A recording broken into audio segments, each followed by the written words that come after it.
Priscila, ela é descendente de japoneses. Eu tenho 47 anos e sou nutricionista de formação.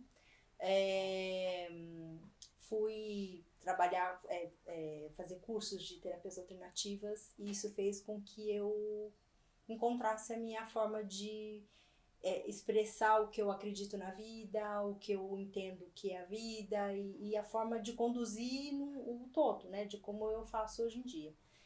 E hoje eu trabalho com a parte de terapias alternativas e com a parte de nutrição também.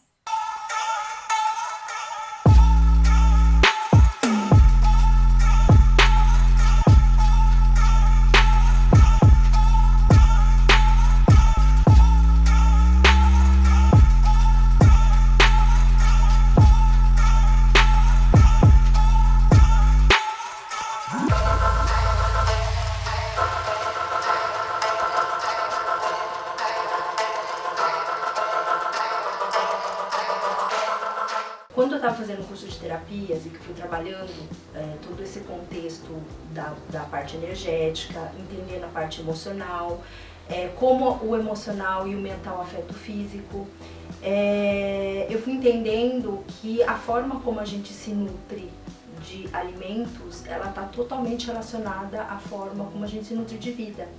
Então eu fui entendendo ao longo desse processo que a forma como a gente vai organizando os nossos horários para comer, a forma como a gente escolhe os alimentos, como a gente come os alimentos, tudo isso vai influenciar na nossa saúde.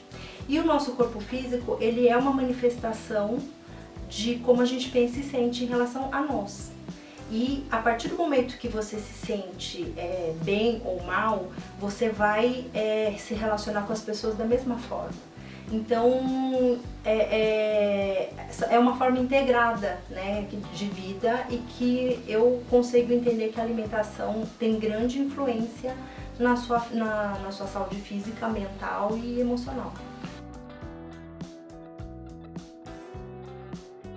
Na verdade, tudo começa no mental e emocional. O físico, ele está manifestando simplesmente aquilo que você está pensando e sentindo. Então, se você tem um corpo harmônico, você está pensando e sentindo coisas que são benéficas a você.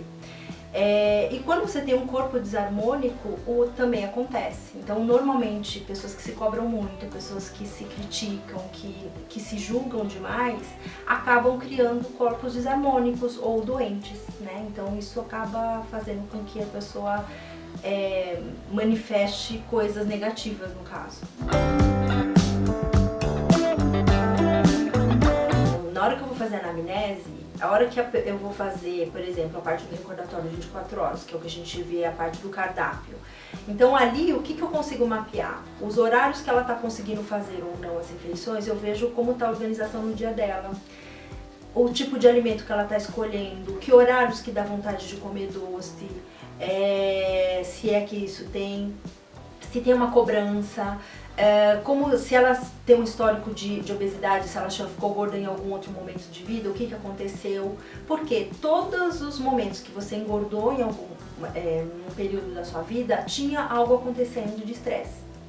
E então, para que eu vou mapeando tudo isso? Porque não adianta eu simplesmente chegar para a pessoa e falar assim, olha, ela tá lá comendo um monte de doce, e aí eu falo assim, então, quer se tornar saudável? Então vamos colocar os integrais, vamos tirar os doces, tirar refrigerante. Naquele momento, se ela tá com isso, é uma bengala. Por quê? Porque ela não tá conseguindo se nutrir de vida. Então, o que eu vou fazendo? Eu vou vendo onde é que dá pra gente trabalhar. Por que eu vou olhando o contexto de vida? Porque eu vou fazendo com que ela faça movimentos para buscar isso na vida dela. Aí eu vou usando a dieta como exercício. Então, por exemplo, a pessoa tá lá, ela fala assim, eu não consigo ficar sem o doce. Então eu deixo o doce dentro da dieta e eu faço daquilo um ritual de autocuidado. Pra quê? Pra que ela perceba que ela merece. Porque muitas vezes o que tá por trás dessa dessa carência é o merecimento. Então a gente dá docinhos pra merecer porque a gente fez algo importante ou bom. Então assim, a gente precisa aprender a se amar, na verdade. Então, o que eu faço? Qual que é o objetivo final do meu trabalho? É ajudar a pessoa a se nutrir dela, de vida, para que ela fique plena. E isso, por si só, quando você faz isso, você faz melhores escolhas. Então eu não preciso ficar ali pegando no pé porque você não comeu integral, porque você cortou o doce. Mas você vai escolher fazer isso. Então muitas vezes quando eu ponho doce, depois de 2 semanas que tá fazendo esse exercício, a pessoa por si só, ela acaba escolhendo não comer. Mas não porque ela não quer comer, porque não quer engordar ou porque ela se propôs, mas porque não precisa. Porque ela está nutrida de outra coisa já, ela já entendeu. E esse processo todo de consciência é legal por quê? Porque a gente vai ficar triste, vai ficar com raiva diversas vezes na vida. Então assim, as pessoas têm medo de lidar com as emoções negativas, só que a gente vai ter. E a gente também vai ficar feliz e isso vai passar. Então como que a gente lida com cada uma dessas situações? Então eu falo que o equilíbrio não é não entrar nisso, é você saber sair. Porque quando você sabe sair, você entra, mas você sai.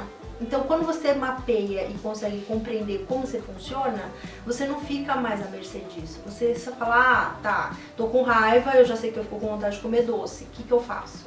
Você vai fazer outra coisa, aprende a fazer outra coisa, entende?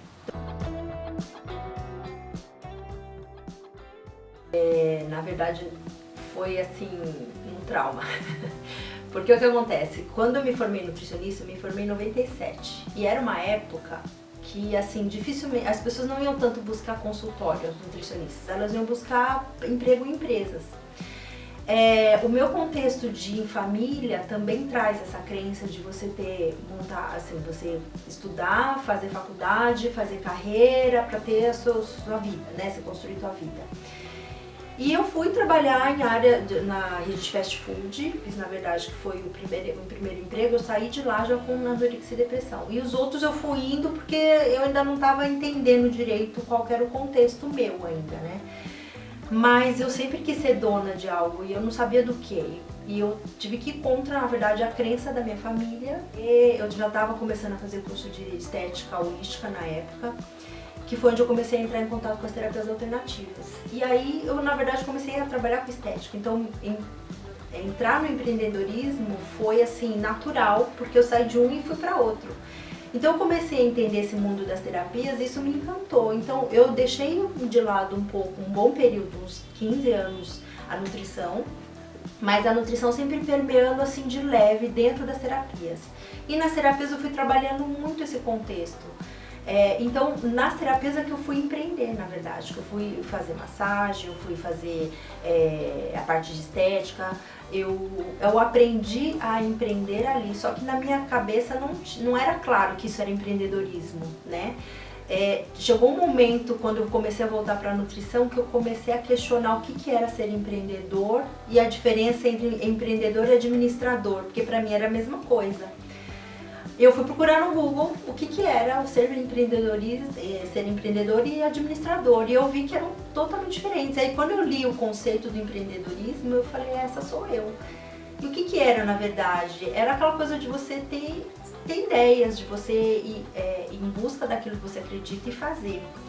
E aí eu falei, por que eu vi que o administrador não é? Porque o administrador ele tem mais o perfil de montar processos, né? E o empreendedor não tem muito isso. Tanto que é muito comum você ver empreendedor falir diversas vezes, porque ele precisa entender que ele precisa administrar, né? Então a gente vai falindo porque você não administra, você só tem ideias e vai fazendo. E essa é a nossa, assim, é assim que eu enxergo que é o empreendedorismo, né? Só que quando você começa a ter essa maturidade dentro do empreendedorismo, você começa a entender que você precisa administrar. Então, é importante. E empreender não é fácil, né? Não é um processo fácil, porque você precisa ter um lado que é muito gratificante, porque você tem liberdade de fazer o que você quer, do jeito que você acredita. E eu acho que esse foi o grande salto para mim, assim, ser empreendedora para mim foi, assim, realização de sonho de um lado, porque eu fiz o que eu queria, eu precisava ter o formato de trabalho que eu queria. E essa coisa do empreendedorismo é isso, tipo, entrar foi relativamente fácil, me manter foi um conflito, porque eu tive que quebrar muitas crenças dentro do que eu vinha. Hoje a gente olha para isso, está muito mais fácil dentro do mercado hoje em dia, né? Então, Porque hoje muitas pessoas estão empreendendo, elas estão buscando um caminho delas, tem essa coisa do propósito de vida, tem a espiritualidade que as pessoas também estão buscando, que tem a ver com isso. Então eu entendo que, na verdade, toda a minha jornada profissional que fez eu empreender está me mostrando que na verdade é um processo de você se conhecer, é um processo de você aprender sobre...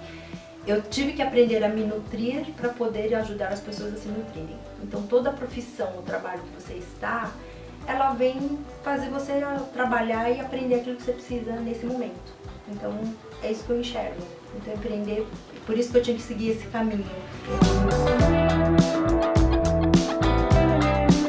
Eu acho que é um desafio no Brasil, porque assim, aqui o conceito das pessoas é uma coisa assim, você ganha dinheiro, parece que é pecado, né? Você não, assim, toda a crença que a gente tem dentro do Brasil não é para você crescer.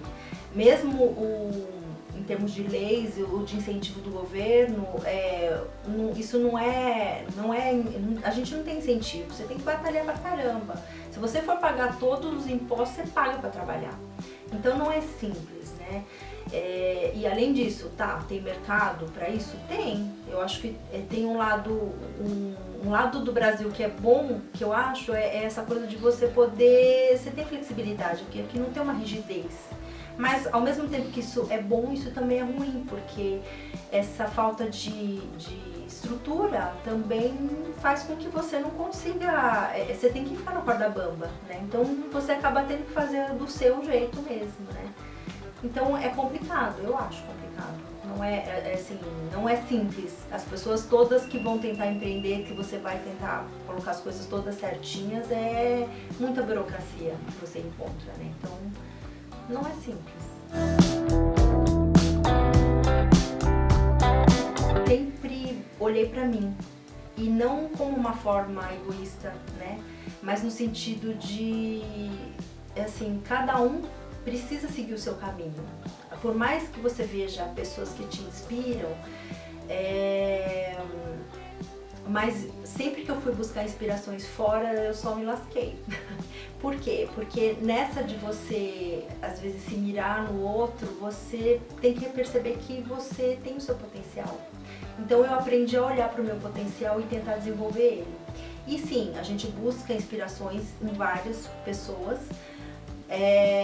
mas assim, a gente precisa aprender a ser a nossa referência, sabe? A gente precisa aprender a ter a gente como o algo de bom, e a partir disso você ir melhorando, né? E você pode usar de recursos externos para isso, mas assim, sempre pegando, elaborando, para depois você fazer do seu. E muitas vezes o que as pessoas acabam fazendo é copiando, né? Então ela não tem essa digestão interna, porque isso é uma digestão emocional também.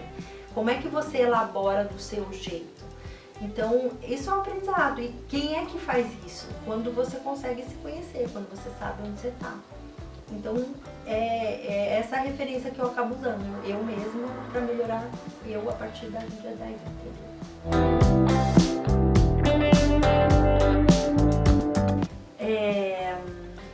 Para quem quer começar, ou quem está pensando em empreender, eu acho que a primeira pergunta que a pessoa precisa fazer é assim, primeiro, ela entender se ela tem esse perfil, porque o que vai sustentar você se manter empreendedor é o seu perfil. Você precisa se manter nutrindo nesse caminho.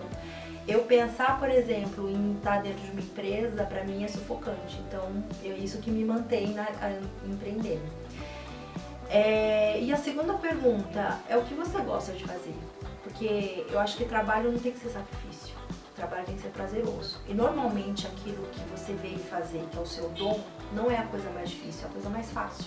E que muitas vezes a gente não dá valor. Então veja aquilo que você acha que todo mundo sabe fazer, mas na verdade ninguém sabe. É exatamente isso que você precisa valorizar.